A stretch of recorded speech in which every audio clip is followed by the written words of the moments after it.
Tardes, Matilde, Buenas ¿cómo tardes. estás? Hola, hola, ¿cómo estás? No Chévere. sé si te comentaron, porque me estoy conectando ahorita, que Ajá. nos reunimos el domingo y, bueno, quisiéramos todo lo que es, de ser posible, si tienes material sobre el Museo de Nueva Esparta, Francisco Narváez, Narváez. la Sí, planta, sí, tengo las ajá, plantas, pero estaban en AutoCAD. Entonces, mm, no se los quise mandar en AutoCAD claro, porque sabía no que va iba a a tener abrir, problemas. claro, Entonces los no va a mandé abrir. a pasar a PDF. Ajá, Quedaron en enviármelos hoy, pero a esta hora aún no los he recibido. Apenas los reciba, yo se los reenvío. De ok, todas maneras, de eso queremos hablar al final de esta sesión, ¿te parece? perfecto. De todas maneras, yo me tengo que retirar a las 6 porque Bueno, estoy en el entonces lugar, eh, en mi lugar de trabajo y me cierran a las 6 las no te instalaciones. preocupes, nos vamos Ok, todos a las 6 entonces. Entonces no sigo por aquí, sino que escuchamos gracias. no, por nada, escuchamos a Marily y después inmediatamente a Ana Elisa, ¿de acuerdo? Ok, entonces Ok, comienzo. por aquí me desactivo el audio. Ok, entonces comienzo Es ahorita. tuya la pantalla, Marily. Ok. Primero te tienes que salir tú, Matilde, porque yo pongo compartir pantalla y te veo a ti. Ah, no, aquí estoy yo. Ok, perfecto. Entonces, bueno, voy a iniciar mi presentación.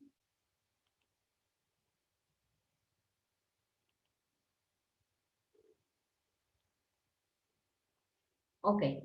Buenas tardes a todos. Voy a exponer las características del Museo de Arte Contemporáneo de Buenos Aires. Antes de iniciar, quisiera comentarles que estoy muy agradecida con el Departamento de Conservación y de Administración del museo por habernos facilitado toda la información que no se encuentra en la página web.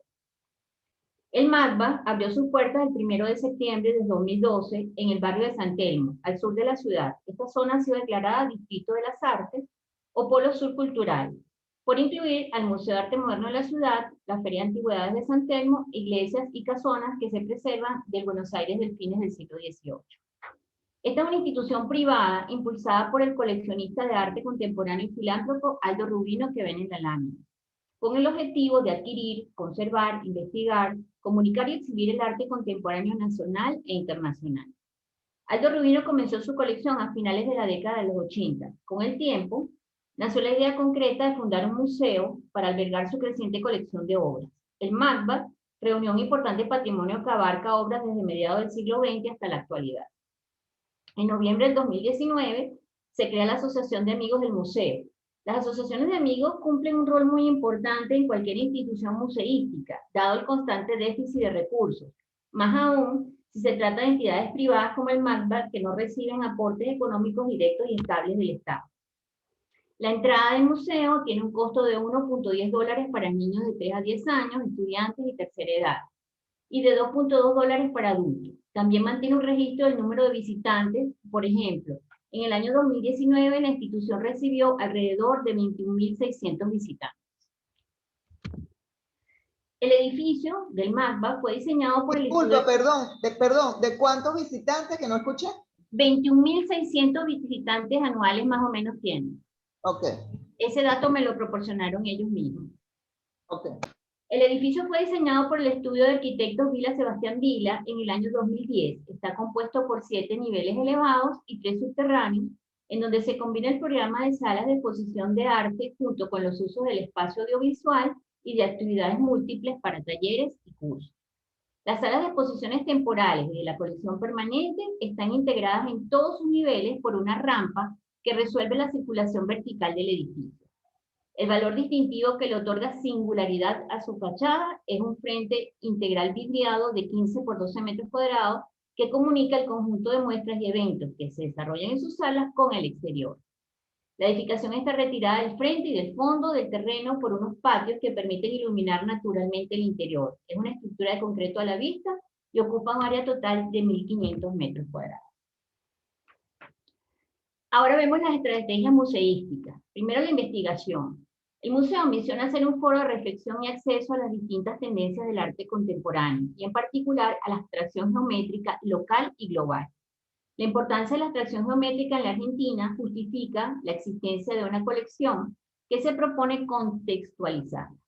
La institución ha contado para sus exposiciones con la asistencia curatorial de profesionales argentinos y extranjeros de altísima calificación, invitados siempre por la institución. O sea, no tienen curadores adscritos a la institución, sino siempre invitados. La colección. El museo inició su colección con 150 obras y ya cuenta con 270 de distintos artistas de 27 países. La colección, según Aldo Rubino, tiene una línea muy pura, vinculada al op art y a la abstracción geométrica. Es global e internacional y tiene un fuerte sentido curatorial. En la web se puede ubicar cada uno de los trabajos de la colección. Allí se muestra una imagen de la pieza, la ficha técnica, las exposiciones, bibliografía, biografía del artista y videos relacionados con la obra. Publicaciones. El museo ha publicado una serie de catálogos y pósters de sus exposiciones que pueden ser adquiridos en su tienda o vía online, en su mayoría enmarcados en su línea de investigación sobre la geometría. Difusión. Como parte del programa de extensión educativa y cultural de las exposiciones, se ofrecen recorridos dialogados por sala, dirigidos al público general, turistas, grupos particulares y estudiantes. Recorridos recreativos para familias, de carácter activo, participativos e interactivos, así como encuentros o conferencias con especialistas curadores o artistas de sala. El museo cuenta con una muy nutrida biblioteca y además imparte cursos y talleres presenciales permanentes y online, y mantiene perfiles en redes sociales como Facebook, Twitter, Instagram y LinkedIn. El museo tiene un departamento de conservación, más no de restauración. Registro. Una vez que la obra arriba a la institución, se realiza un registro fotográfico y se anexa toda la documentación que se pueda obtener, además de un examen organoléptico. El análisis organoléptico es una inspección visual y sensorial. Consta de la observación y análisis de la pieza para conocer la calidad, factura, gama cromática y firma. Este examen permite apreciar la naturaleza del material original, si existen materiales de añadido posteriores y el estado de conservación de la obra. En el estudio organoléptico se utilizan diferentes técnicas lumínicas y herramientas como lupas binoculares y fotografía macroscópica. Esto permite revelar ciertas zonas donde pudieran haber daños o alteraciones. Exposiciones. Por medio de la exhibición de contenidos artísticos, el MACBA espera poder estimular el desarrollo de la creatividad de los artistas y los distintos públicos de la Ciudad de Buenos Aires y del país, así como profundizar el conocimiento del arte argentino en el exterior. En la lámina vemos la exposición que se encuentra abierta en este momento. El museo ha realizado desde su creación 44 exposiciones, incluyendo la actual. Sus exhibiciones se han presentado tanto en su sede del barrio de San Telmo como en exhibiciones internacionales donde participó con obras de su colección permanente. Ahora veremos un video de 2 minutos. Se inauguró el sábado 6 de marzo en el Museo de Arte Contemporáneo de Buenos Aires la muestra Neopost, 50 años de pintura geométrica, con la curaduría de Rodrigo Alonso. Es una muy buena muestra de unos 50 artistas, entre los cuales se pueden ver obras consagradas como Kenny Kemp, María Martorell, Alejandro Puente, Roberto Alcina, Jorge Gutiérrez Mayer, José Paternostro, pero también hay otras obras que se destacan, como por ejemplo Carla Gastón, Olga Herzi, Castello Tatay, Adriana Agui, Cristina Getty, Osvaldo Manso, Magdalena y Julio de Sarapizábal, entre otros.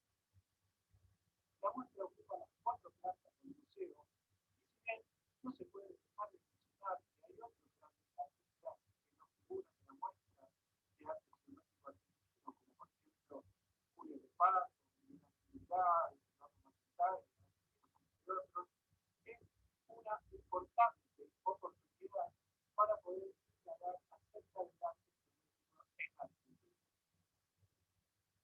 Lo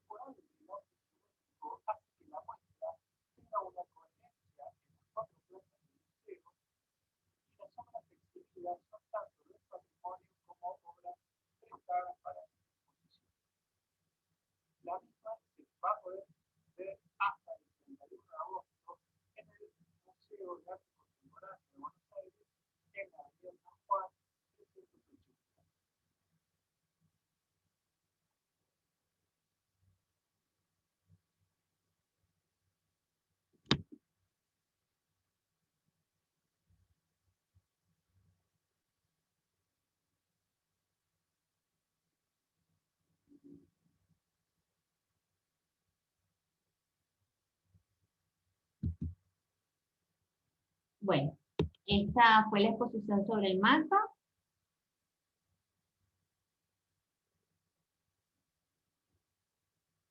Y concluimos.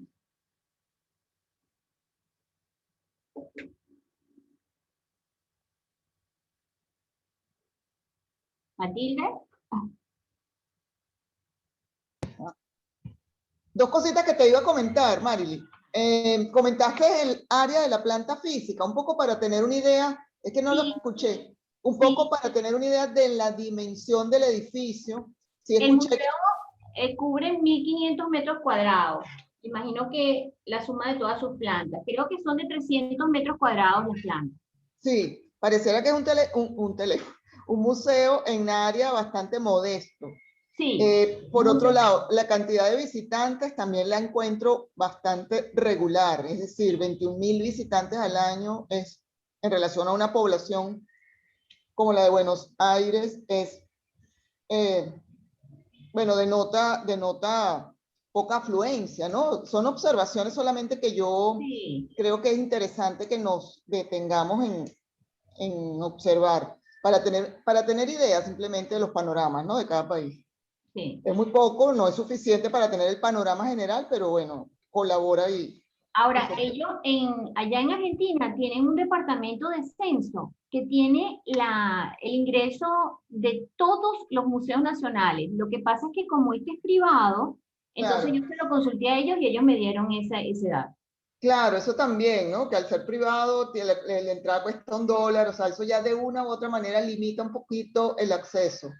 Y por otro lado, pareciera que tienen dentro de su difusión, pareciera que sí es fuerte la difusión, o sea, la proyección que tienen, entiendo por lo que dejaste ver que es mucho más virtual, tal vez la interacción con los públicos es mucho más virtual que física. Y claro, en estos tiempos de pandemia también se entiende, ¿no? Claro. Sí, pero en verdad que son sumamente amables, o sea, para, para corresponder a las preguntas que yo les solicité. No, buenísimo. Cualquier cosa que quisieras complementar, lo puedes hacer por el grupo de WhatsApp. Si se te quedó algo que luego recuerdes, Ok, nos lo comentas. De buenísimo. acuerdo. Gracias, Marilyn. A Entonces, ti. ahora vamos con Anelisa. Tú estás con el Alejandro Ter. Sí, ustedes pueden ver, porque es primera vez que comparto la pantalla, pueden ver... Sí, Y se ve muy bien, se se ve ve muy perfecto. Ah, ok.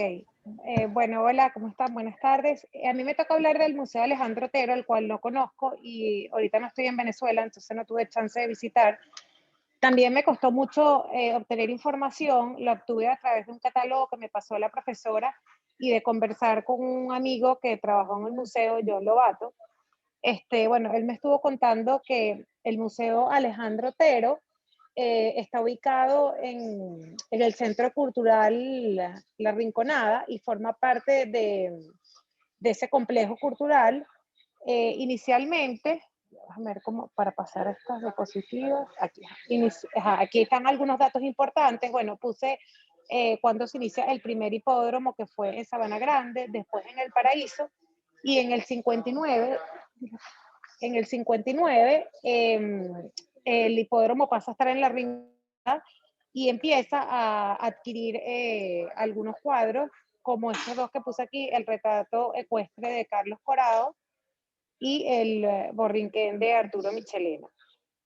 Bueno, aparte de esos cuadros que tuvieran que ver con todo el tema hípico, también adquiere otros cuadros de paisajes, retratos, naturalezas muertas, etc.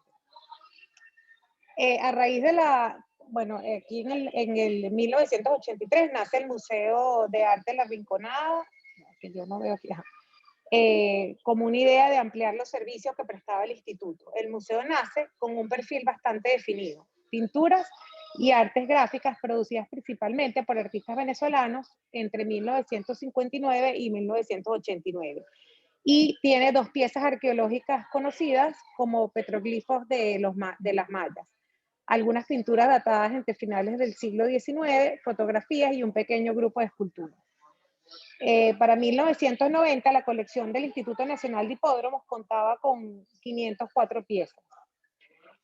En mayo de 1990, por decreto presidencial, el edificio y los bienes que alberga pasan a estar bajo la tutela de la Comisión Nacional de Cultura, del CONAC.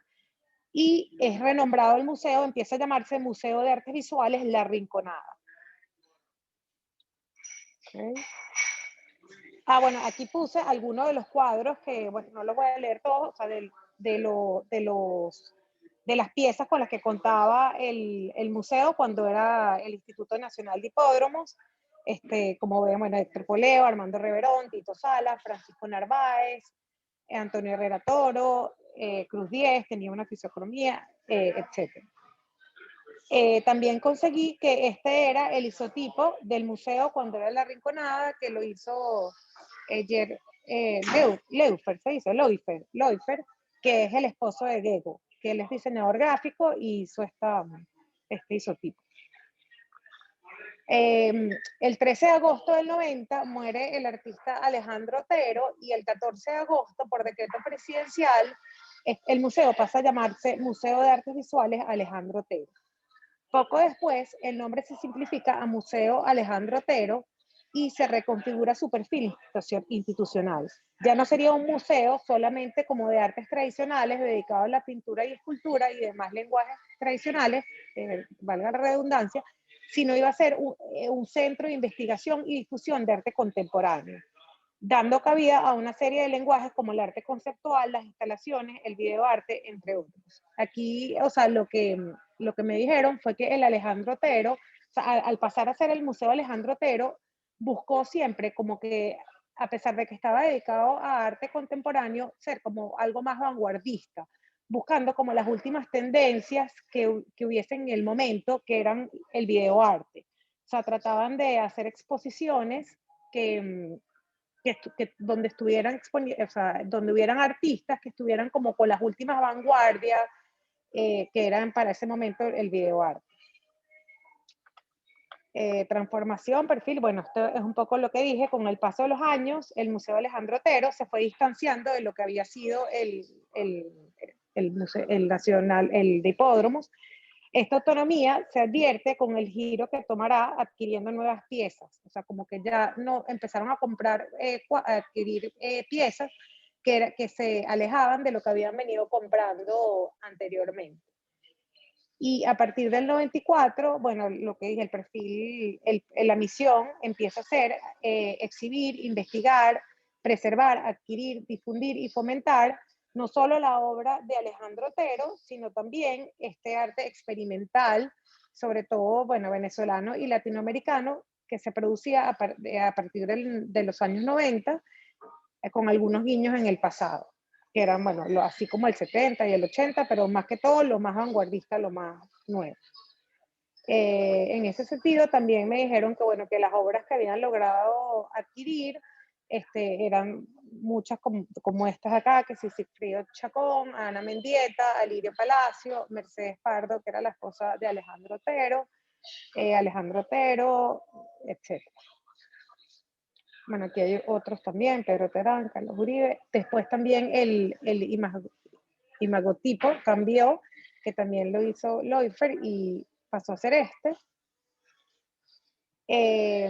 Bueno, por lo que pude ver en el catálogo, dice que la colección llegó a alcanzar, que es lo que debe tener ahorita porque no han adquirido más obras, 828 piezas modernas y contemporáneas. Y en esta foto podemos ver más o menos la arquitectura del museo, que, bueno, aquí se ve también que contaba con 7 salas, por lo que leí, como con estas formas triangulares, y estuvo a cargo el diseño de la firma Mendoza y Hugo Dávila.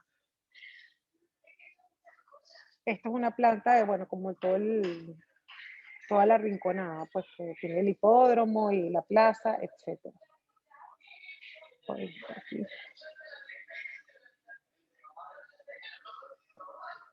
Bueno, eso fue más o menos lo que logré investigar. También vi que, bueno, que habían traído muchas exposiciones súper vanguardistas, como fue la de Daniel, las pronunciaciones, porfa, corríjame porque yo soy malísima. Daniel Canogar, no sé. Y hubo otra también, me dijo que traían la Bienal de Barro de América, que como dice su nombre era cada 2 años y cubría todo el espectro de artistas americanos y suramericanos. Y en estas bienales siempre había representación de obra de de artistas que elegían en un comité, y cada bienal tenía un concepto curatorial. Y en función a ese concepto había un comité que, seleccionaba los artistas que iban a participar. Y esta bienal era una sede de América, o sea, no solamente participaba Venezuela, sino que paralelamente otros lo hacían, y todos bajo este mismo concepto curatorial. Exponían artistas destacados nacionales e internacionalmente, y anualmente siempre se tenía en agenda alguna exposición que destacara y promoviera la obra de Alejandro Otero. Una exposición muy recordada fue, la de la serie de cafeteras del artista, de Alejandro Otero. Y, a ver, algo más. Que también el museo cuenta con un café que fue bautizado como la cafetera de Alejandro Otero. También hubo una exposición que es muy recordada, que era una exposición de las acuarelas de Alejandro Otero, y hubieron exposiciones de sus colorritmos y de sus tablones. Y Matilde que me corrija, pero creo que el museo solamente cuenta con un colorritmo. Oye, la verdad que creo que sí. Yo quería comentarte que justamente en esos años que tú mencionaste cuando cambió a Museo de Artes Visuales, yo trabajé en el Museo Alejandro Otero. Ya para la próxima clase me voy a tomar 5 minuticos, porque entonces les voy a tomar algunas fotos del catálogo de memoria y cuenta del museo de esos años, que muy significativos, porque el Museo Alejandro Otero, como bien dices, en ese momento, a pesar que quedaba en la periferia de Caracas, por lo general los jueves inauguraba exposiciones y se llenaba, el museo se llenaba, pero a full público. Y dentro de en esos años de los 90, dos de las exposiciones más importantes que han marcado hito en el arte latinoamericano, como fueron Antiamérica y Cartografías, se presentaron en el Museo Alejandro Otero.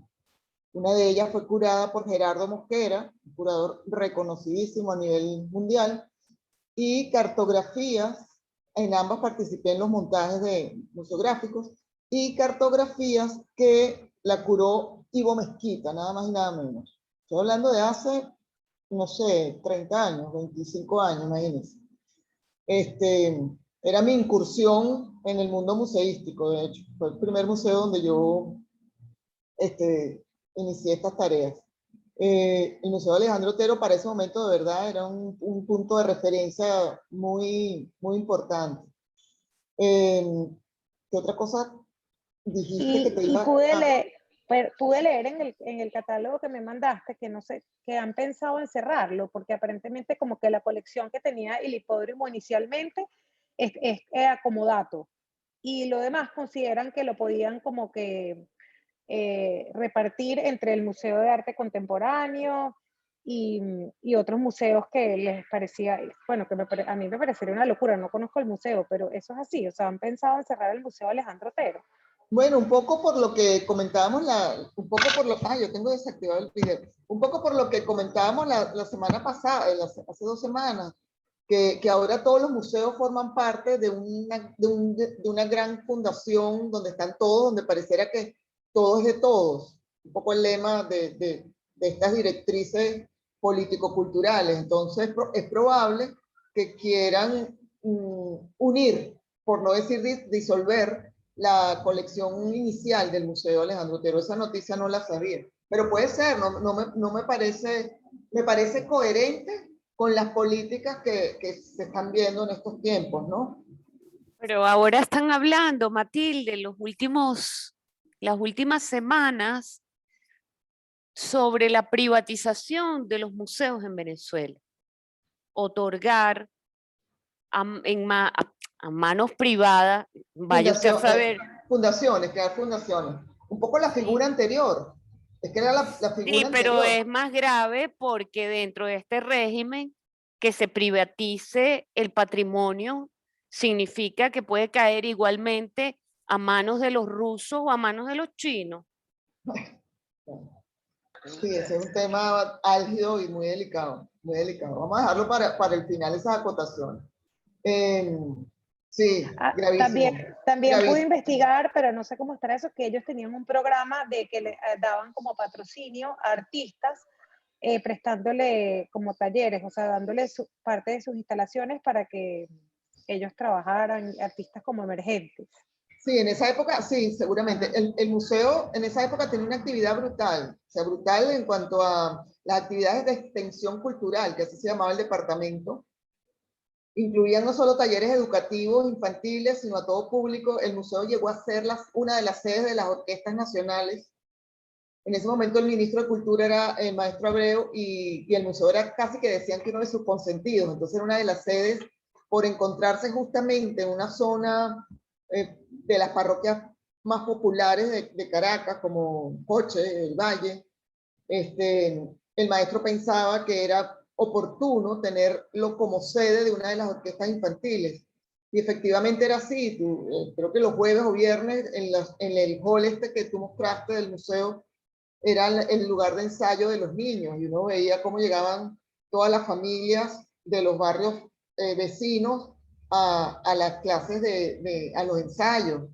Entonces veías cómo realmente el museo no solo era un espacio que albergaba arte contemporáneo de vanguardia, como bien dijiste, sino que además tenía una proyección de la cultura desde el punto de vista social interesante, ¿no? Para hacer un museo de arte contemporáneo, asumiendo, digamos, su localización, por un lado. Por otro lado, también se abrió un centro de documentación que para el momento era, bueno, de las últimas tecnologías para el momento.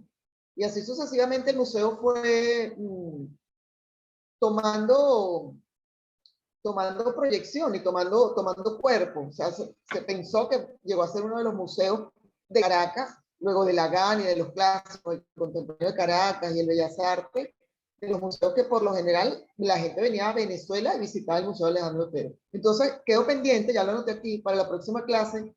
En lo que te mandé no me dio tiempo de tomar fotografías de ese catálogo, pero ahora sí lo voy a hacer con más tiempo y la próxima, o sea, los paso por el grupo o si me robó 5 minutos de la próxima clase para mostrárselo, porque fue una época muy, muy bonita donde se veía un desarrollo museístico importante aquí en la ciudad, en Caracas.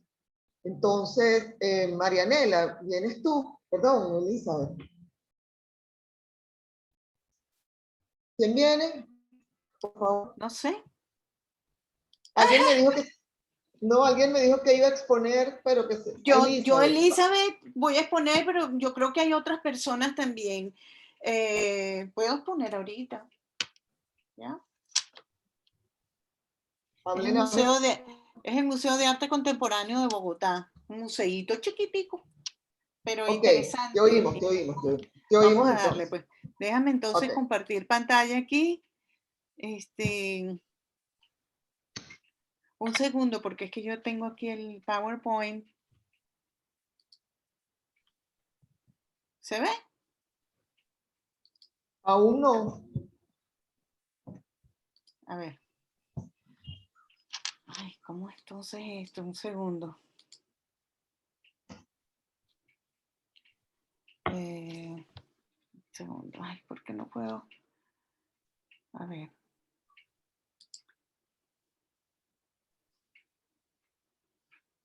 Bueno, mientras Elizabeth comparte la pantalla, una de las cosas que estoy recordando en este momento, que cuando Pavarotti vino a Caracas, visitó el Museo Alejandro Otero esa noche. Ahora sí se ve. Chévere. Ok, el Museo de Arte Contemporáneo de Bogotá es esta estructura que ven aquí. Es un museo, bueno, yo no voy a hacerlo tan perfectamente como las otras chicas, pero voy a hablar un poquito de lo que he estudiado sobre los museos y este museo. Es un museo que viene siendo un museo comunitario. Es un museo que se implantó en el marco de un barrio urbano de Bogotá. En el que, pues, por supuesto, reina un fuerte espíritu comunitario. El objetivo consiste a la vez en atribuir a la población el derecho a una expresión autónoma. Bueno, entonces aquí está un poquito, esta es la foto. El Museo de Arte Contemporáneo de Bogotá es esencialmente un laboratorio de exploración ciudadana para poner al servicio la creatividad a la comunidad barrial, como le dicen ellos, académica, nacional e internacional. Y entre otros contribuir a experiencias significativas en el museo para la transformación social. Este museo fue creado, tiene 54 años. Este museo tiene una historia interesante de cómo comenzó, creo que con una organización que se llama Un Minuto, ¿cómo es que se llama? Un Minuto y algo. Es una organización religiosa. Era una señora en ese barrio que tenía una colección de arte que solamente veía ella, y el padre, que es el creador de todo este concepto, le dice que por qué no le presta esa colección para que sea exhibida en un sitio. Y de esa manera nace el Museo de Arte Contemporáneo MAC, como entidad cultural uniminuto, es que se llama. Es una institución que adopta los principios de la obra Un Minuto de Dios. Ese es un barrio en Bogotá, con la que nació en el 66, bajo la premisa del padre Rafael García Herrero, la belleza como la riqueza, que tiene una obligatoria función social, convencida de que se puede contribuir a la reflexión, el diálogo y la tolerancia. El 16 de agosto de 1966 se formaliza la fundación de este Museo de Arte Contemporáneo de Bogotá. Germán Ferrer Barrera gestionó con destacados artistas del momento la donación de obras. El 25 de noviembre del 66 el MAC abre al público con una modesta sala del colegio Un Minuto de Dios, que después creo que se convirtió en una universidad. Su primera exposición con 55 obras, fundaron esta colección, la colección del MAC. Yo lo estoy haciendo así, pero yo debería presentarlo con presentación. No sé por qué, Carrizo. ¿Me permiten un segundito? Si le das arriba, slideshow. Sí, Ahí. sí, claro. ¿Dónde que está la cosa? Ahí donde dice Museo de Arte Contemporáneo de Bogotá, la tercera palabra en el cintillo naranja. Ahí. Slideshow. Entonces, Eso sorry about that. Ahí está el museo. Bueno, entonces aquí el 15 de agosto. La arquitectura es muy interesante. Tiene una superficie de 10.000 metros cuadrados. Dice, por el aumento de las actividades y las nuevas donaciones para su colección, motivaron la construcción de un edificio concebido exclusivamente para hacer el Museo de Arte en esa zona de Bogotá, en ese barrio, lo que constituyó algo sin referentes en Colombia, no solo por su diseño vanguardista, sino por su ubicación en un barrio popular, que es el barrio Minuto de Dios. El 21 de noviembre del 70, el presidente de ese momento, Misael Pastrana Borrero, inauguró el nuevo edificio diseñado por los arquitectos Eduardo del Valle y Jairo López. El concepto espacial del museo corresponde a una espiral que se desenvuelve sobre un gran vacío central que le sirve de lucernario, mientras su escalera permite la circulación helicoidal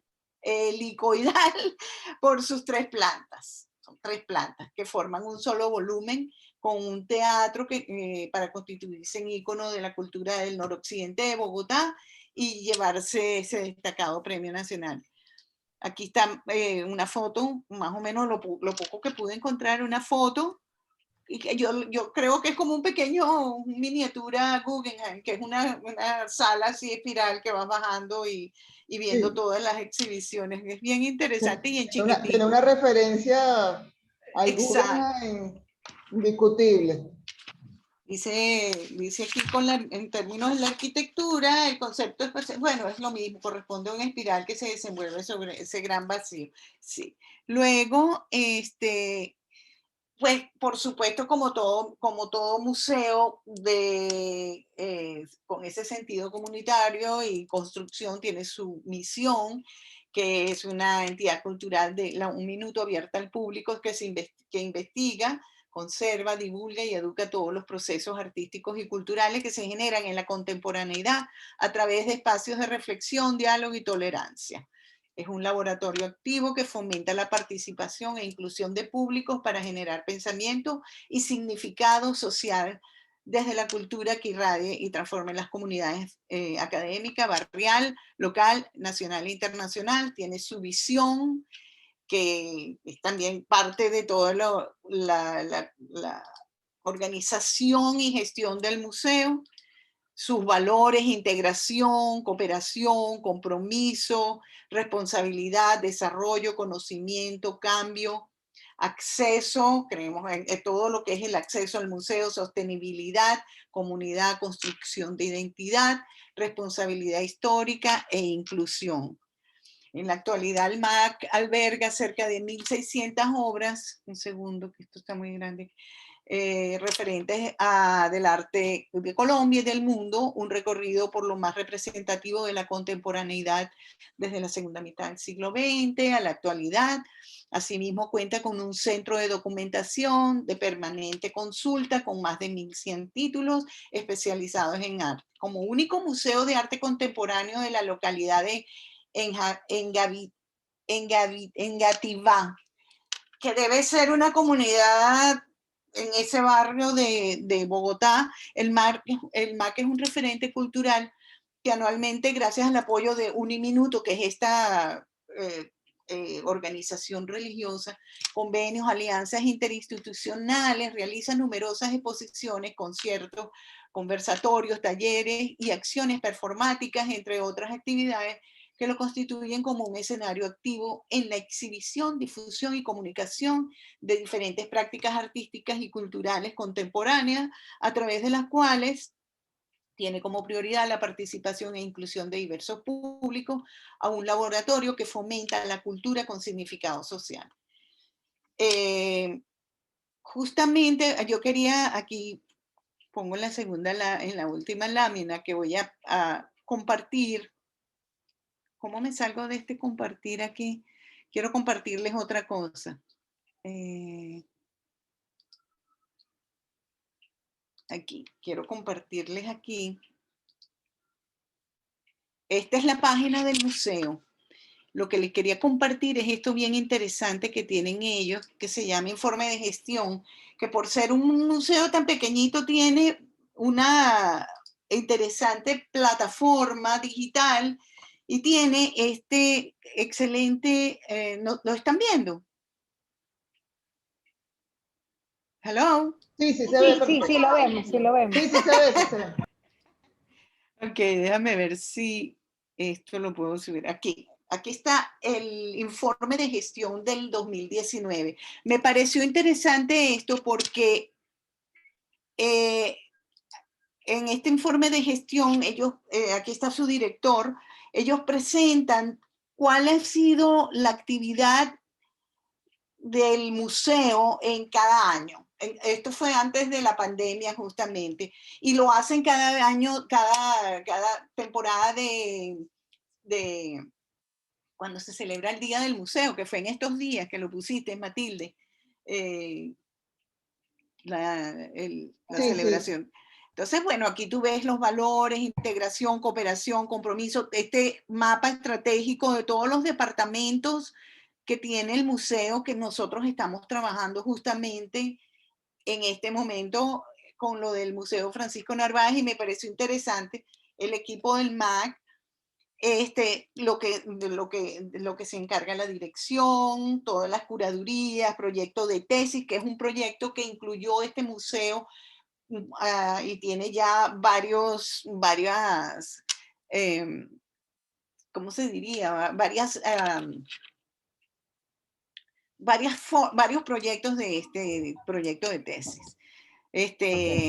Representación tiene aquí, pero lo que quería en educación, tiene los proyectos de educación, 46 sesiones, tienen todo gestionado perfectamente. A mí me pareció bien interesante por ser tan pequeño y tan local este museo. Charlas, los números, los porcentajes de gente que asiste a estas charlas, el departamento de curaduría que lo lleva este chico Sebastián Jiménez.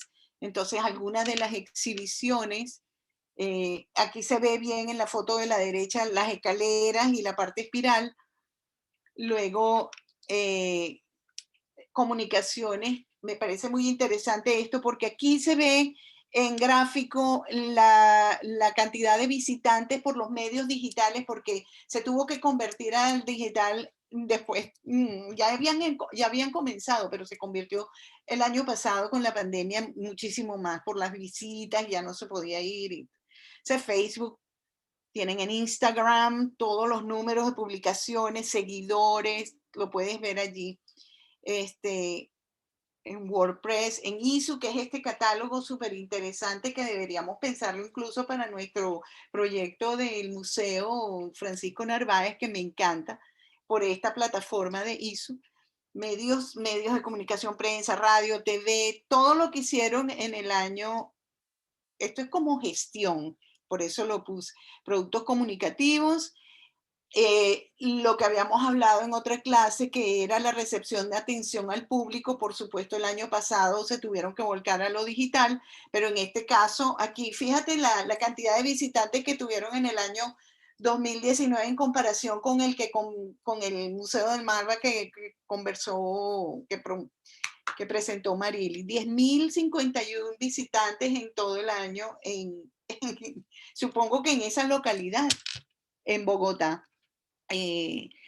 Cuerpos políticos, manifiesto descolonizado, proyecto de tesis, que es el proyecto que te digo, y otros proyectos. Modalidades de ingreso, aquí está. Entradas gratuitas, tienen todo con estos gráficos, entradas gratuitas, entradas pagas y gratuitas, ingreso de visitantes por exposición, entradas pagas, y pues cifras significativas en el 2019, los públicos, las curadurías, las publicaciones y donaciones, educación, administración y comunicaciones. A ver. Y bueno, ahí se acaba la presentación. Quería mostrarles este catálogo porque lo tiene todo como muy resumido de lo que es un informe de gestión de un año específico del museo. Entonces me pareció interesante. ¿Alguna pregunta? ¿Están ahí? Sí, aquí estamos, Elizabeth. Sí. Ya concluiste tú, Ya concluí, ya voy a parar de share. No importa, puedes dejarlo, porque eran dos cositas también que quería agregar. Ok. Fíjense que me parece interesante dentro de tu exposición. Una, lo curioso de las fechas, cuando el museo, a partir de esta idea del padre, que no me dio chance de anotar su nombre, en el barrio Minuto de Dios, Sí. deciden crear este Museo de Arte Contemporáneo en un momento donde en Colombia está, bueno, casi que nunca ha dejado de estarlo, pero en un momento donde el escenario político-social era bastante álgido y duro, crear un museo en un barrio como este, con este otro fin de llevar belleza, etc. Entonces, esto denota, obviamente, eso por un lado. Por otro lado, las cifras también que te quería comentar. Entonces, ahí tenemos nosotros que reflexionar y poner un poco el acento en que, primero, el museo es un organismo vivo, un elemento dentro de la estructura político, social, cultural de un país, donde dentro de las políticas y los sistemas culturales, el museo es un instrumento. Es un instrumento que puede ser educativo, paliar problemas sociales, etc. Entonces, en ese sentido, como es un organismo que pertenece al Estado y que un poco la dirección del museo o su función dentro de la sociedad es tan positiva, el museo necesita, es un deber que tiene el museo hacer informes de gestión como el que acabas de mostrar. Déjame decirte que en Venezuela, en todos los museos, eso era una condición sine qua non. Total. Que ya en octubre se comenzaba a trabajar sobre el informe de gestión y no era simplemente hacerlo digital, sino que en esa época, y ya para la próxima clase también lo acabo de tomar nota por acá, se elaboraba casi que un catálogo que era el informe de gestión con todo el resumen, porque es un deber, repito, del museo que recibe un presupuesto del Estado decir al final de año, como cualquier organismo público que presta servicio público, qué hizo con el dinero. Entonces, se hacían esos informes de gestión y además se publicaban. Yo tengo por allí, traté de buscarlo mientras tú estabas hablando, que tengo la biblioteca aquí a 2,5 metros, pero no lo conseguí en esta, debe estar en la otra. El catálogo de gestión justamente del Museo Alejandro Otero, que fue una belleza en esa época. Fotos a full color y las cifras detalladas de absolutamente todos los departamentos, la proyección, etcétera. Lo que te quiero decir es que nosotros en Venezuela conocemos y tenemos el campo museológico realmente desarrollado. Desarrollado, lo sé. Los parámetros los conocemos perfectos, cómo funcionan los museos los conocemos perfecto, el por qué, el para qué, etcétera. Sucede que en este momento lamentable de los museos, pues las cosas se están haciendo de manera distinta, tal vez, tampoco me atrevo a decirlo, pero uno no ve al menos lo que se vivía hace unos años, que veías la presencia museística dentro del escenario social. No lo ves, de verdad no se siente. Por eso me pareció importante poner lo que era el informe de gestión. Porque... Entonces, muy bueno, claro, es muy bueno que tú hayas mencionado lo del informe de gestión y que lo hayas presentado aquí en la plataforma de STAISU, porque esto es una de las obligaciones que tiene el museo, digo, como organismo del Estado, independientemente del Estado al cual pertenezca, sobre todo si es un organismo público. Es un deber ser, o sea, es el deber que tiene el museo de presentar sus cuentas y su gestión. Y por otro lado, la importancia que tiene también, que a veces muchos no la vemos, o muchos, en el escenario sociocultural, en el escenario social de un país. O sea, el museo, en la medida que tú colocas, o por lo menos esa es una muy buena intención, en la medida que tú colocas un museo en zonas marginales, se estima que a la vuelta de 15, 20 años, como sucedió el caso de Medellín, por ejemplo, que se equipó que se llenó de equipamientos culturales y que la violencia bajó. Ahora, son temas que serían, bueno, pertinentes para otra discusión en otra clase, en otro momento. Pero lo que quería destacar era la importancia, o sea, que cuando estén pensando en ese museo que están generando, la importancia que tiene el museo como un organismo vivo dentro de una sociedad para beneficio de toda una comunidad. Y por eso los museos se fraccionan internamente con tantas políticas educativas, de investigación, pero siempre en proyección hacia la comunidad, no solo hacia la comunidad donde está inmerso, sino hacia la comunidad en general, porque crea vínculos y redes, tanto internas como externas. Entonces, o sea, no es limitante, es un organismo que no tiene límites realmente, ¿no? Entonces quería hacer como esa salvedad de estas dos cosas que mencionaste, que son muy importantes, las cifras, porque el museo también, dentro del conocimiento político, el museo no se entiende su función verdadera. Entonces, por lo general, los presupuestos para la cultura ya vienen cortos, y lo que llega al museo es prácticamente nada de los presupuestos nacionales. Estoy hablando de Latinoamérica en general, porque se quieren ver resultados inmediatos, y el museo, así como la educación, nos da resultados anuales, inmediatos. O sea, es una sumatoria, y una sumatoria de décadas. O sea, un museo podría verse resultados dentro de una comunidad por lo menos en 10 años, si cumple verdaderamente la función social para la cual está siendo creado. Y tiene un equipo de gestión excelente, porque el número, bueno, dice, por ejemplo, la gestión, la evaluación de las empresas normales se fundamenta en ganancias y producción. En el museo, mientras tanto, es otra cosa. Se basa en el número de visitantes, el número de exhibiciones, servicios que presta, el número de asociados. Sí, pero fíjate que me ha llamado la atención, que no sé si es porque la investigación no ha llegado hasta allí, de los museos que hemos visto en estas semanas, pero no he visto que ningún museo tenga lo que tenían los museos anteriormente en Venezuela, y es porque siempre hago las referencias de la capacitación del recurso humano de cada museo. No lo he visto todavía, pero en Venezuela había programas de capacitación de recurso humano, tanto interno como externo, a su personal. O sea, el personal salía desde el museo a hacer cursos de perfeccionamiento, etcétera, etcétera. Entonces, bueno, eso lo digo como unos tips, ¿no? Sí, es. Matilde, pero eso también correspondía con la realidad social del país, que hace muchos años atrás había presupuesto y había una bonanza petrolera, entonces obviamente eso fomentó que mucha gente y sobre todo generaciones anteriores a nosotros gozaran de esos beneficios. O sea, hay gente muy preparada que fue a estudiar, a hacer posgrados, doctorados a Europa, a Estados Unidos, financiada. Esa oportunidad no la ha tenido una generación de 30 años para acá. Es decir, Claro, gente pero que Y no, quizás otros no, se países de formó. Latinoamérica tampoco la han tenido por los... Exactamente, existía la Fundación de Becas Ayacucho, son una serie de programas que incentivaban ese desarrollo intelectual y de desarrollo también de formación para la generación de relevo que no la ha tenido la claro, la pero es generación que actual. eso era justamente una de las consideraciones de las políticas nacionales, el mejoramiento profesional. Y dentro de la política cultural, el mejoramiento profesional. O sea, lo que estás diciendo es cierto, pero existía esa posibilidad. Mm. Sin Era embargo, era una decisión política, política desde el punto de vista de la educación de sus ciudadanos.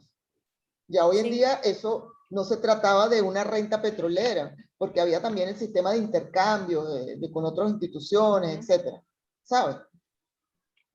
sin embargo, creo que en Colombia, a pesar de que el Estado en los últimos años es que ha podido remontar la cuesta a nivel económico porque ha mejorado evidentemente toda la parte macroeconómica y la estabilidad, eso viene asociado, por supuesto, con la disminución de la violencia durante la gestión de Uribe. Colombia ha dado respuestas sobre las instituciones museísticas o desde la cultura y la creación para combatir la misma violencia. Es decir, Por yo sí supuesto. creo que Colombia ha dado respuestas que son referenciales. Sí, Tú que hablabas, por absolutamente. ejemplo, de El caso Medellín. Medellín. El caso de Medellín es un caso referencial y modelo, Sí, exactamente. pero también de la gestión municipal y de la como conjugación de fuerzas de, desde lo político, desde lo económico y desde lo cultural. Claro, es una conjunción, pero es que justamente la importancia está en que nuestros políticos desconocen la importancia que tiene como instrumento cultural dentro de la sociedad. En la Sí, no medida que tienen se idea. conoce, en la medida que se conoce, en esa medida se usa. ¿Ves? Entonces, claro, el museo incluso puede terminar siendo un elemento hasta peligroso dentro de la sociedad. Exacto. Sí, sí, puede ser hasta peligroso. Pero bueno, dejemos ese tema por aquí, pero está interesantísimo ya las visiones. Mira, hemos visto, yo no sé por qué. Voy a parar de compartir entonces, ya estoy aquí. Ok. De acuerdo. Ok. Entonces, fíjense, hemos visto México, vimos dos casos en México, el antropológico y el Jumex. En Argentina vimos el Museo de Arte Contemporáneo, Colombia lo acabamos de ver, todos lo hemos visto muy breve, pero al menos tenemos una carta de presentación de cada país. ¿Qué otro? De Venezuela tenemos el Alejandro Otero, tenemos el contemporáneo que lo hizo Carolina. Marianne hizo las bienales, pero yo hoy traía algún material complementario de las bienales que podía ser interesante. Y nos está faltando Perú, Ecuador, que no estaba en la lista, pero o sea, está la Bienal de Ecuador, la Bienal de Cuenca y la Bienal de Cuba, que Marianne sí también hizo alguna mención. No sé si hay otra persona que va a exponer hoy. Marco ya expuso, Félix no sé qué va a hacer. Félix, creo que estás haciendo Perú. Sí, yo incluso ¿Puedes podría hacer, exponer Perú? podría exponer hoy Perú, sí, o sea, lo tengo aquí ¿Lo tienes lista, a pero mano? sí, la tengo a mano. Ok, entonces vamos a terminar con Perú y cuando tú termines yo paso lo que me dé chance de las bienales y lo que no me dé chance por la hora se los envío por el grupo, ¿de acuerdo? Okay. Entonces vámonos al Museo de Arte Contemporáneo de Perú, de Lima, perdón. Creo que tienes que dejar de compartir. Ah, ya, ok. Listo. ¿Se ve bien? ¿Aló? Sí, ¿Me ya se escucho está bien? viendo Porque perfecto. como Sí, te... se ve perfecto, se ve Dale. perfecto.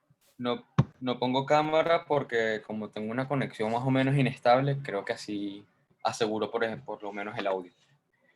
A ver, bueno, yo escogí el Museo Contemporáneo de Arte Contemporáneo de Lima. De hecho, fue muy divertido porque al principio pensé que era el Mali, luego tarde me di cuenta que no, que estaba haciendo mal mi investigación, así que tuve que reformularla.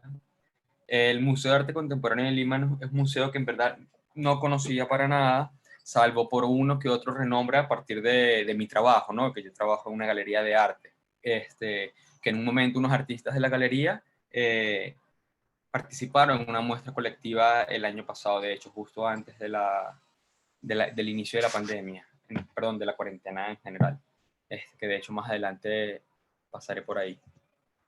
Bueno, básicamente me gustó muchísimo investigar sobre este museo porque es un museo bastante reciente, bastante pequeño, con una preocupación, digamos, muy orientada a los problemas como más actuales, ¿no? En los que se debaten y además se destina su propia investigación y sus propias líneas fundatoriales a los problemas más que tenemos más cercanos a nivel global, ¿no? Como por ejemplo problemas de género, problemas ambientales. Tiene una mirada como ecológica que me llama muchísimo la atención y además me sentí como bastante vinculado, que bueno, desde hace un par de años para acá como que he estado yo investigando por mi cuenta el tema de los problemas ambientales. Entonces, al inicio de la inauguración del Instituto de Arte Contemporáneo, IAC, en Lima en 1955, se inicia un amplio programa de exhibiciones en espacios alternativos como la Galería Lima, Casa Mujica y el Museo de Arte Italiano, así como también actividades educativas, interdisciplinarias, de investigación y colección que entreveían un temprano acercamiento a los lineamientos propios de un museo.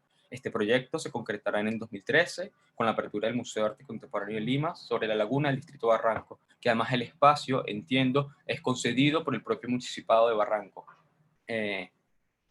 Sobre su construcción, es construido sobre la laguna del Distrito Barranco, cuenta con 3 estructuras cualislas sobre el agua, vueltas salas expositivas, una de 100 metros cuadrados, una de 200 metros cuadrados y otra central como mucho más amplia de 1000 metros cuadrados. Estas acogen su colección de arte latinoamericano moderno y contemporáneo, así como exposiciones temporales de artistas emergentes y consolidados, porque parte de la muestra que se va exponiendo, bueno, anualmente, es esta colección que pertenece al museo, pero a su vez también se van colocando muestras temporales de otros artistas emergentes, ¿no? Entre ellos, bueno, dentro de su colección participan artistas venezolanos, pero por ejemplo, la muestra de la que yo comentaba al principio, que fue a principios de 2020, justo antes de la cuarentena, era una colectiva entre poetas peruanos y poetas venezolanos, perdón, artistas peruanos y artistas venezolanos, que trataba de problematizar o reformular la situación de la migración venezolana, que representa como un gran cúmulo o representa una gran población en el territorio peruano. Bueno, me saltaba este dato. Este edificio de corte modernista fue diseñado por el arquitecto Frederick Cooper Llosa, que es un arquitecto peruano. Y bueno, toda su distribución espacial da esta sensación de isla, ¿no? Como que parte del diseño de estas, digamos, de estas salas, de estas 3 plantas, que además como pareciera que apuntan hacia el espejo de agua, hacia esa laguna, tratan de dar como esta sensación de ser una isla, que es un diseño como muy interesante y que a mí me atrapó en lo particular. Es un dato como que me parecía muy curioso, porque además, de cierta manera, tiene que ver, yo digo como quizás dentro del propio imaginario del museo, ¿no? O que opera de una forma inconsciente, es que en el 1959 hubo como una reunión, una suerte de fiesta, pre-carnavales, uno de los restaurancitos que estaba en aquella época en esa laguna, en la que fueron muchísimas personas, bueno, mejor dicho, muchos hombres travestidos de mujeres, en los que uno podría asumir que estaban gremios de la comunidad gay, transexual, etc.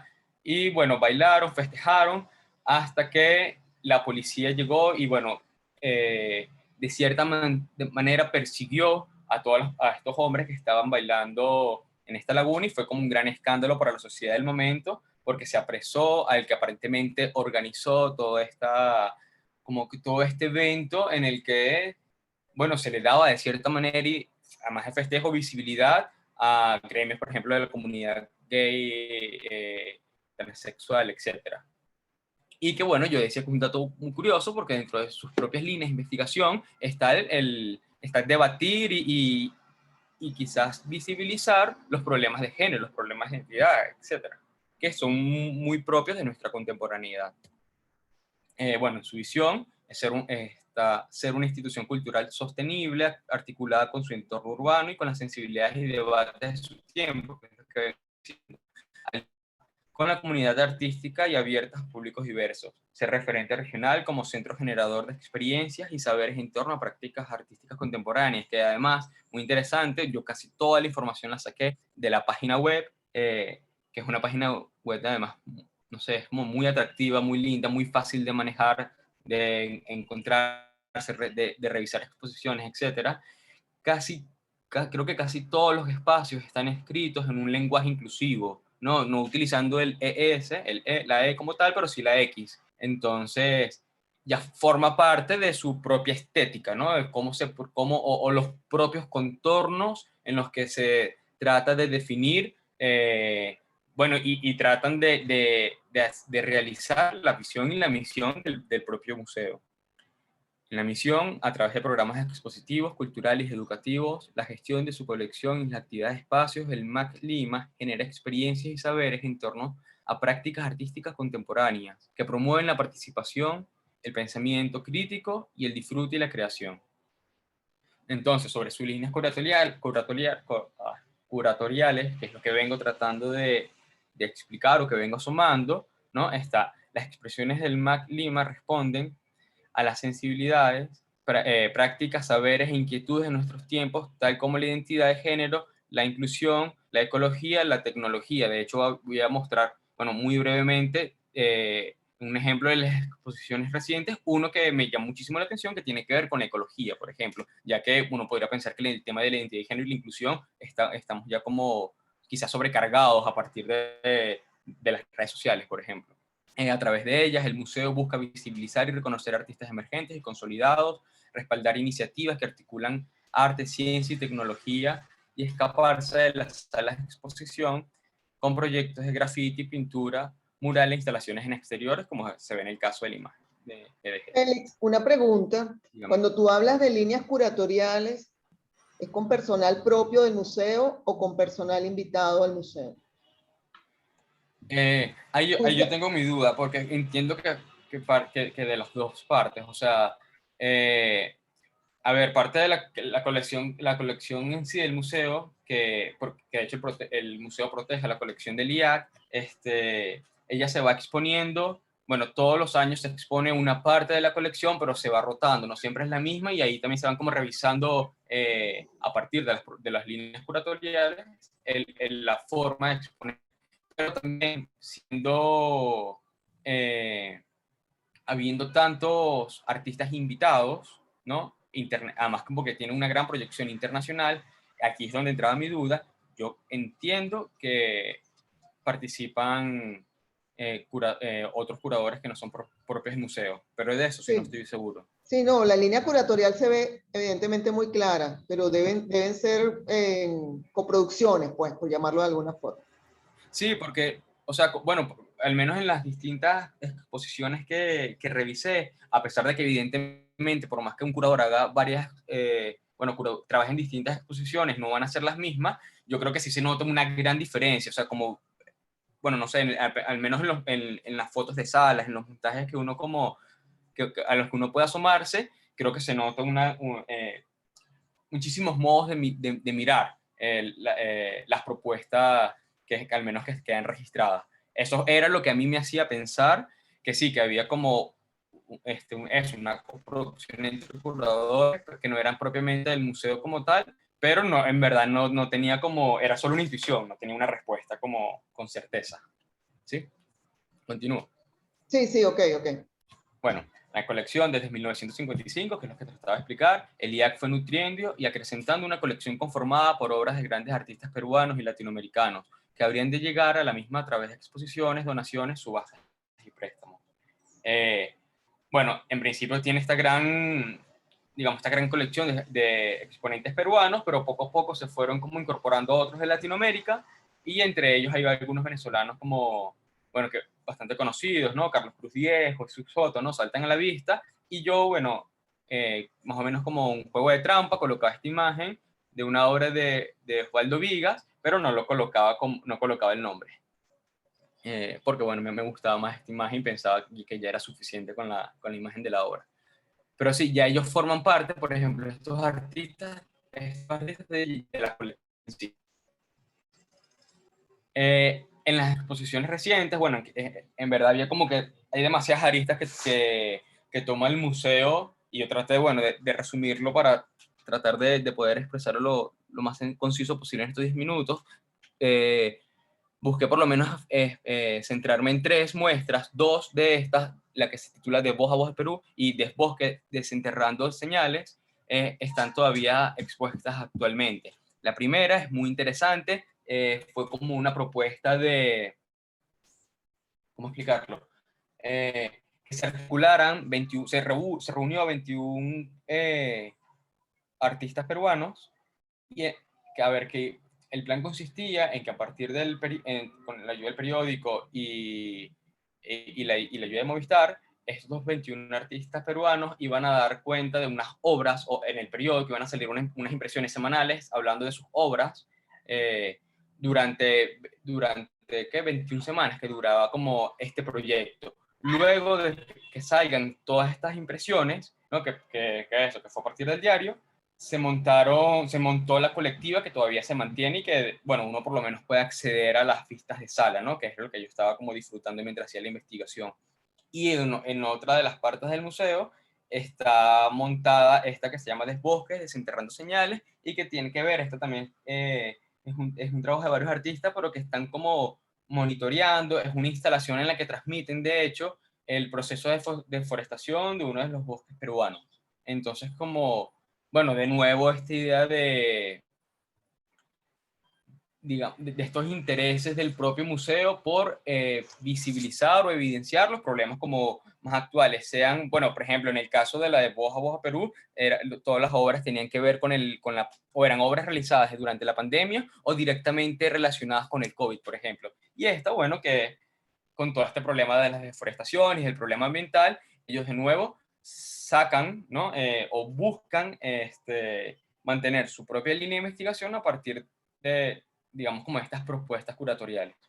Y la tercera que me interesaba era, de hecho, la anterior al cierre al comienzo de la cuarentena, que es la que vengo mencionando hace rato, que es Crónicas Migrantes, historias comunes entre Perú y Venezuela. Y se reunieron 30 artistas, entre peruanos y venezolanos. De hecho, de ahí, bueno, al menos yo conozco, o sea, algunos venezolanos los conozco, pero los que conozco mucho más su obra son Iván Candeo, Alessandro Balteo Yazbek y Teresa Mulet, que son propiamente de la Galería Carmen Araujo Arte, que es donde yo trabajo. O sea, de ahí era donde más o menos a mí me sonaba un poco el Museo de Arte Contemporáneo de Lima, pero yo no me había todavía como acercado a conocerlo, por lo menos un poco, ¿no? Al menos desde lo digital. Y estos son, bueno, creo que estas mismas 3 exposiciones revelan o demuestran esto que yo vengo hablando sobre los problemas como, o sea, que están todo el tiempo revisando los problemas más cercanos, ¿no? No es solamente como arte contemporáneo, a ver, pensándolo digamos, en obras o un estilo de muestras que uno asumiría que entra dentro de lo que es lo contemporáneo, sino que además tienen que ver con debates como propiamente recientes. Y no necesariamente todas las exposiciones de arte contemporáneo están como destinadas a ver si evidentemente el arte contemporáneo está siempre mirando sobre sí, mirando su actualidad, yo sentía que la manera en que lo trataba el MAC Lima, había cierta particularidad porque era como una constante revisión sobre los problemas más recientes, por lo menos. Continúo. Esta es la parte que por lo menos yo más disfruté, digamos, el sistema de educación. Tienen, bueno, el Museo de Arte Contemporáneo de Lima ofrece actualmente un plan de cursos y talleres, además de distintos programas especializados para estudiantes, adultos mayores y otras actividades familiares. Muy interesante porque tienen distintos cursos. Ahorita, bueno, con toda la pandemia tienen varios cursos virtuales, tanto para niños como adolescentes y adultos, en los que hay, por ejemplo, que sí, encuadernación japonesa o tejido, tallado, que se incita a la investigación, pero también, por otro lado, a la creación y evidentemente el divertimento. También es muy interesante porque parte de sus programas como, sí, digamos, educativos, está, por ejemplo, cierta cooperación con distintos colegios, ¿no? Entonces está en este programa de, por ejemplo, formar a niños y niñas como guías, ¿no? Niños, no sé, entre 8 y 12 años aproximadamente, por ejemplo. Entonces, también está... a partir de los colegios también pueden como acercarse propiamente al museo y hacer como jornadas educativas con el personal del museo. También está dirigido una parte de este programa educativo a gente de la tercera edad. Una de las actividades que creo que, o por lo que estoy investigando, que tiene más impacto para la gente de la tercera edad es la parte de los cuentacuentos. Que bueno, los asesoran, básicamente los enseñan como o practican esta dinámica de los cuentacuentos que bueno, que pueden luego tomarlo como, no como trabajo literalmente del museo, pero sí donde pueden practicarlo o ya por razones personales. Y por otro lado, también tiene como un programa familiar de domingos en el MAC, donde entiendo que los domingos en el MAC, eso ya lo igual iba a comentar hacia el final, la entrada los domingos es gratis, entonces parte del acondicionamiento del MAC está no solo en disfrutar los espacios como de las salas donde están expuestas las obras, sino también los jardines, como para pasar un rato en familia. Entonces también tiene como esta visión de invitar muchísimo al reencuentro familiar. El Centro de Documentación es un espacio para leer, investigar, realizar consultas individuales o encuentros colectivos, para revisar material especializado en arte contemporáneo, humanidades y literatura. Entonces entiendo que tienen una biblioteca como bastante, no sé cómo llamarlo, elaborada, o sea, que tiene muchísimo material, no solo dedicado a las artes contemporáneas latinoamericanas, sino además me interesaba muchísimo, porque yo vengo de letras, como hacia la literatura. Entonces, como un centro de documental bastante completo.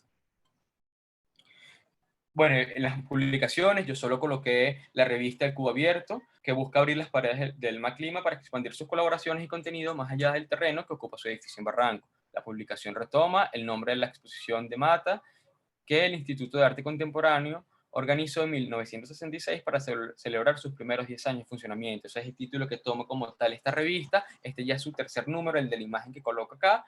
Pero bueno, va como en esta misma revista se van como reuniendo trabajando distintas exposiciones o artículos a partir de N cantidad de colaboradores que ella va recogiendo. Sin embargo, no son sus únicas publicaciones. El museo tiene una línea, que es la línea del MAC, de catálogos por exhibición, una de las pocas que yo conocía por parte del trabajo de la galería, porque, por ejemplo, me ha tocado estar en contacto con un artista peruano que se llama José Carlos Martinat, era la de Lima 04. Esa era una de las pocas ventanas que había tenido yo para sumarme a este museo. Así como, ahorita no recuerdo cuál fue el primer museo que expusieron hoy, que hablaban sobre los amigos, como los amigos del museo, están los amigos del MAC de Lima, que es el programa de membresías. El de Buenos Aires, exacto, el MAC. Bueno, en este caso está el programa de membresías para apoyar la promoción y difusión del arte en Perú, participar activamente de los programas del museo y recibir beneficios. Por ejemplo, descuentos en la compra o sea, tú te puedes como afiliar a una serie de membresías de cierta cantidad, por poner un ejemplo, una que cueste, no sé, 200 soles, una 400 soles y otra 600 soles. Y dependiendo en la que tú pertenezcas en la cual te inscribas, bueno, tienes una cantidad de beneficios que va a corresponder con lo que gastes. Entonces, bueno, así el MAC también tiene un cierto plan de financiamiento y los espectadores o los que asisten, por otra parte, tienen ciertos beneficios como realizar eventos privados, no sé, cierres de comité. De hecho, también ahí se promociona, ellos tienen una parte que se llama, no recuerdo el nombre que lo colocan, pero es básicamente para celebrar los cumpleaños de los niños. Entonces, si alguien está, una familia que está muy interesado, le gusta muchísimo el arte y parte de la formación que tiene sobre sus hijos está el arte contemporáneo, el MAC abre sus puertas, o mejor dicho, prepara sus jardines para la celebración de cumpleaños. Parte de todo ese programa de beneficios entre en esto de amigos del MAC. Y bueno, datos generales.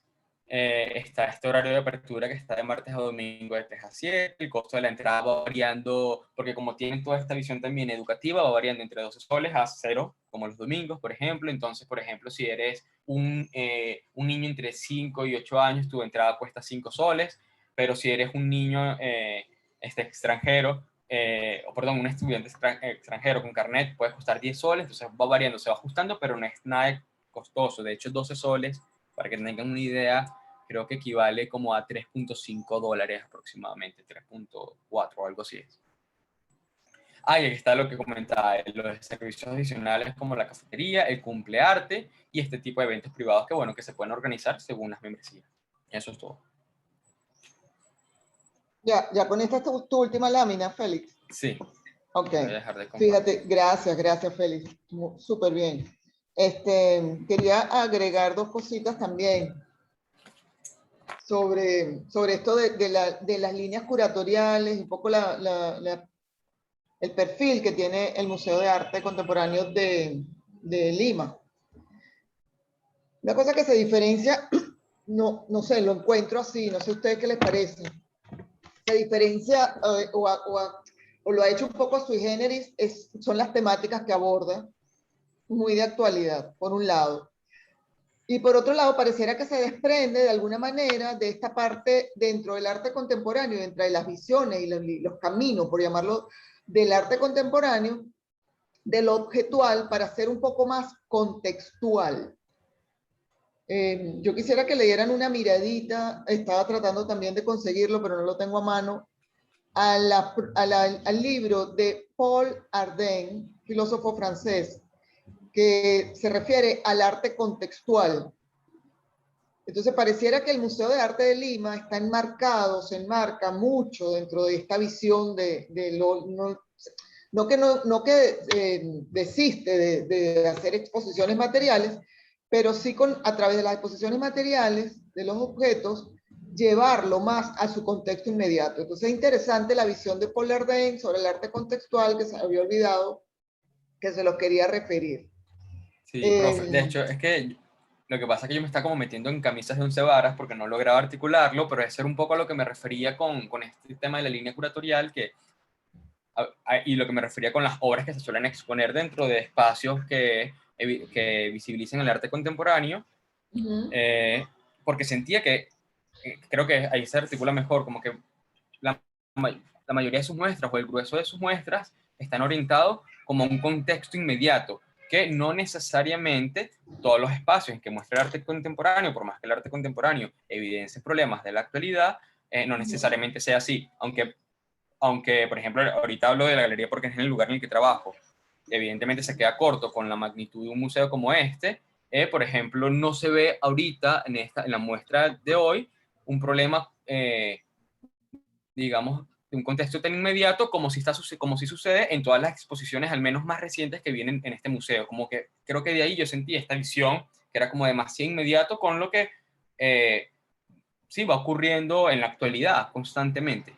Sí, y por otro lado, ante el problema común que sufren todas las instituciones museísticas de la insuficiencia de presupuesto, ver un poco cómo se gestionan o cómo se ayudan en la parte de generar ingresos propios, ¿no?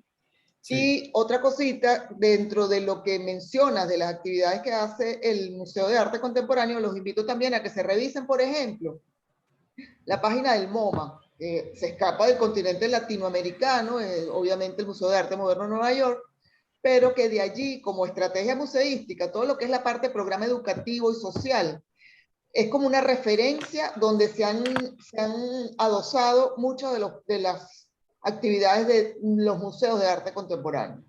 Entonces, cuando tú ves la página del MoMA y todas las actividades, eso que mencionabas de los cumpleaños de los niñitos, de los domingos familiares, esos son programas educativos permanentes que tiene el Museo de Arte Moderno de Nueva York, por ejemplo.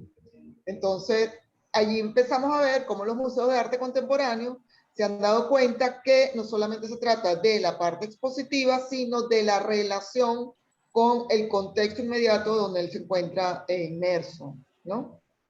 Entonces es interesante ver de dónde también, quiénes han sido nuestros principales referentes en la creación y en la gestión de los proyectos museológicos de Latinoamérica. Por lo general han sido los museos norteamericanos. Tenemos más en común con los museos norteamericanos que con los museos, me atrevería a decir, que con los museos europeos. Yo creo que hemos visto casi todos los países. No me da chance de enviar el material de conversar del material de las bienales porque es extenso, lo hacemos abriendo la próxima clase, pero han expuesto México, Argentina, Colombia, Perú, las bienales, y Venezuela. Creo que no falta nadie, o sí, no tengo la lista acá. Eso por un lado, para ver si tenemos exposiciones la próxima clase. Si no, me lo hacen saber por el grupo. Y dije al principio que si tenían algunas dudas sobre el trabajo, las conversamos al final de la clase. Como nos quedan 5 minutos y la gente se tiene que ir, podemos aclararlas, si me dicen cuáles son las dudas. Hola, Bueno, profesora. Hola.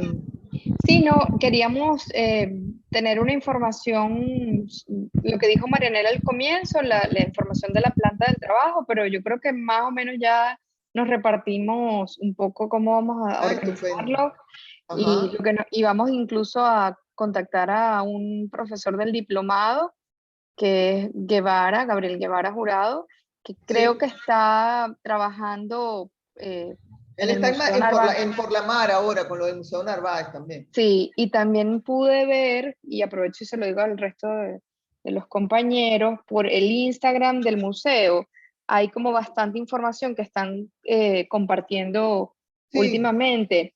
Sí. Y pude ver también que entre las personas que están trabajando allí estaba también Thaía Rivero, que también pudiera ser una persona a la que pudiéramos consultar y acudir. Es decir, que se ve que es un grupo nutrido de especialistas que están trabajando en esta recuperación y próxima inauguración del museo. O sea, como que hay bastante empuje.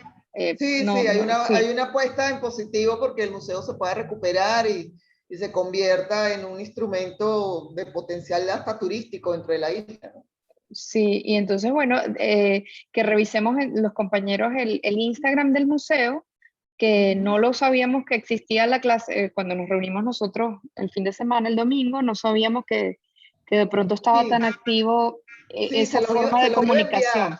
Se los iba a enviar y la verdad que se me pasó. Sí, tienes toda la razón. Ahí veo eso, y también es el Instagram de Guevara Jurado, del profesor, también está compartiendo como cosas sobre el museo. Entonces, eso también es como una fuente de información que nos sirve como para recabar.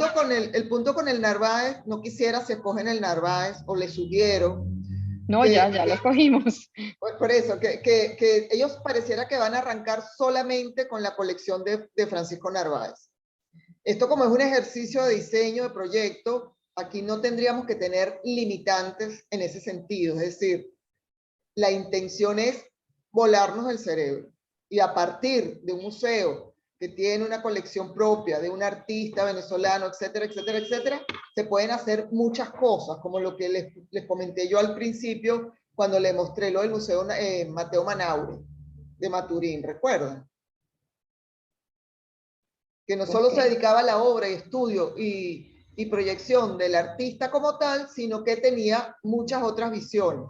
Es decir, sí, yo creo que una cosa no niega la otra. Por ejemplo, lo que hace el Museo de Arte de Lima, por decir algo, podría ser perfectamente factible en un museo dedicado a un artista nacional, por ejemplo, como proyecto, como idea. Sí. De hecho, lo que nos interesaba era como hacer como una apertura también y quizás no enfocarnos obviamente solamente a la obra, desde el punto de vista de colección, a la obra del artista que lleva el nombre del museo. Esa No, sería sí, una sí, de- sí, sí. Esa sería una de mis sugerencias, sí. Estupendo. En cuanto a la presentación de este trabajo, ¿para cuándo es? Esto es con más o menos Para final de la clase, pero podemos ir trabajando con borradores, ¿no? Ya podríamos empezar a trabajar por lo menos con un primer borrador.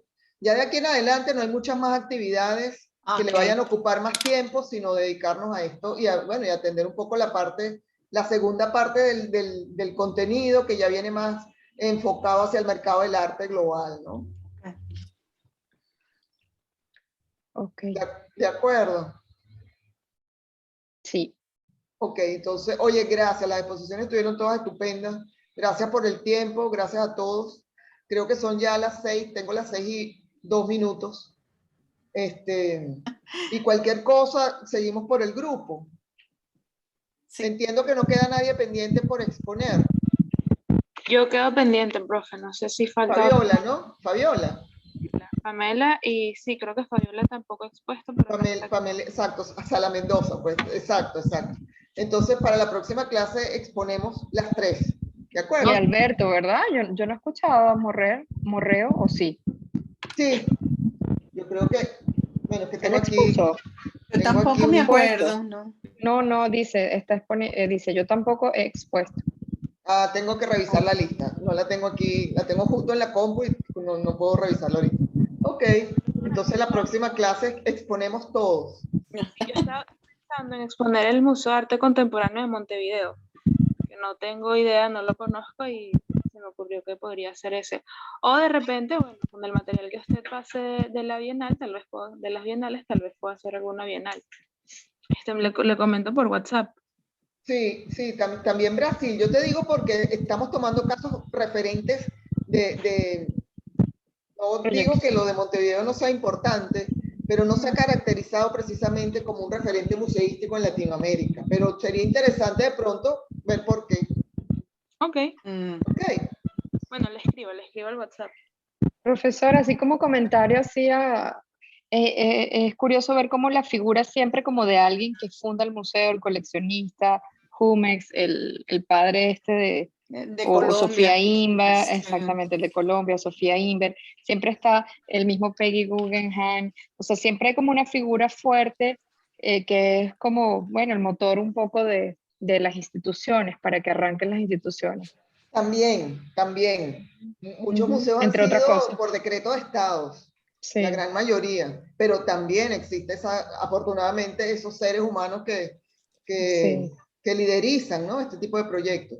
Sí, Pero, líderes, o sea, pero no, igual aunque sea decreto de Estado, seguramente como que hay una figura que empuja para que eso ocurra. Sí, es como una confluencia ahí de sí, voluntades. aquí en Venezuela podríamos decir que el maestro Abreu en una época fue un gran impulsor de la parte cultural y del desarrollo de equipamientos culturales de distinta naturaleza, no solo museos, o sea, teatros, casas de cultura, institutos de danza, en fin, la cultura en general. Pero sí, siempre por lo general hay una figura importante. Ok, entonces, si alguna otra duda o pregunta, nos despedimos por aquí. Hasta el próximo miércoles. Hasta el próximo miércoles. Bueno, que la pasen muy bien, cuídense mucho. Igual, Gracias. Matilde, chao. Vale, Bye. hasta luego. Hasta luego, gracias a todos. Bye.